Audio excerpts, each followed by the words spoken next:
Okay, so first, um, the thing that I didn't mention in your PDF file is that you have a duplication and an interception in your chart, and a duplication is kind of an excess of energy in one area versus everything kind of being equally distributed throughout your chart.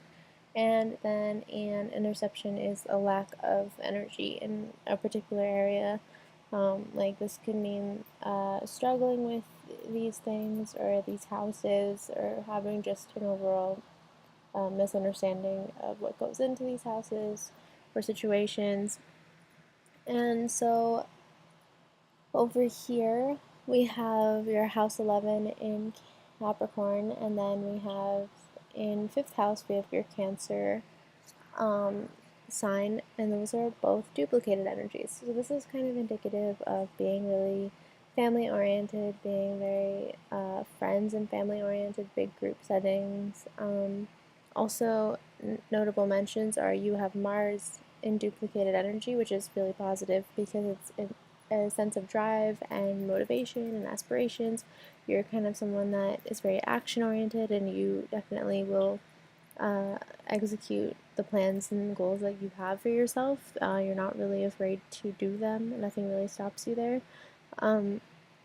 But you can sometimes have a square with Capricorn Cancer duplicated energy because you have so much of a hard working aspect or a drive versus such a large scale of emotionalism to things that I think that it can kind of put you at odds at times, perhaps like an inner struggle with being too sensitive, but also being so driven and being wanting, like perhaps pouring yourself into your work or your school to not think about things. And then also you have Uranus and Neptune in the duplicated House 11 Capricorn, which definitely indicates a strong sense of self-expression, a strong sense of philosophies and beliefs. You have core values and you feel kind of set in those ways.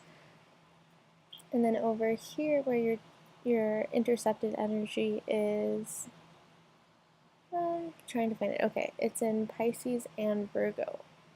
So this is interesting because your moon is intercepted, and is your sun? No, your sun's not. Okay, so your moon is intercepted, so this can kind of leave you a little bit estranged with your emotional feelings or your compass of things, the way that you navigate or the way that you process emotions.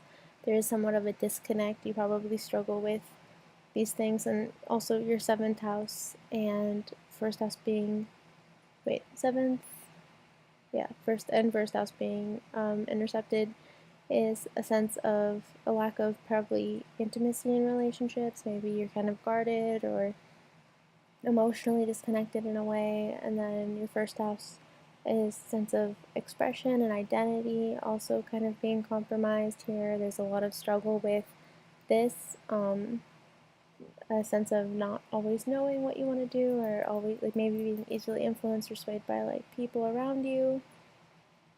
And then in your midhaven, we have Sagittarius. So you definitely have, with the duplicated Sagittarius temp. Is it? Yeah, sorry. The duplicated or no.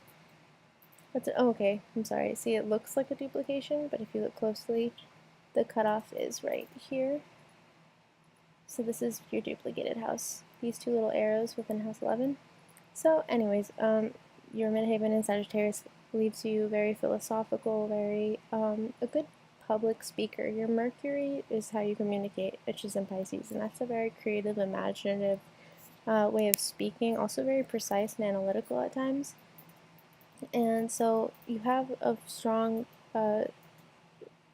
place in jobs that pertain to teaching or helping others learn new things or ideas, perhaps like traveling, like a travel agent, or someone who gets people really excited, maybe like a realtor or something in retail, something where you're doing something, but it has to be pertaining to what you're passionate about. If you're not passionate, I feel like you're going to have a really hard time, especially with that Mars being duplicated. You have a lot of passionate, fiery energy, and I feel like sometimes if you don't do something that your mind and body are both invested in, then I think you get bored easily, and you might like start projects and then forget to finish them.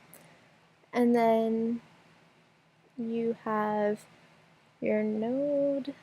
Your node is like your life purpose kind of thing. There's a lot of karmic emphasis on the node, because your goal is to try to work your whole life around accomplishing that node goal and fulfilling that node prophecy, so to speak.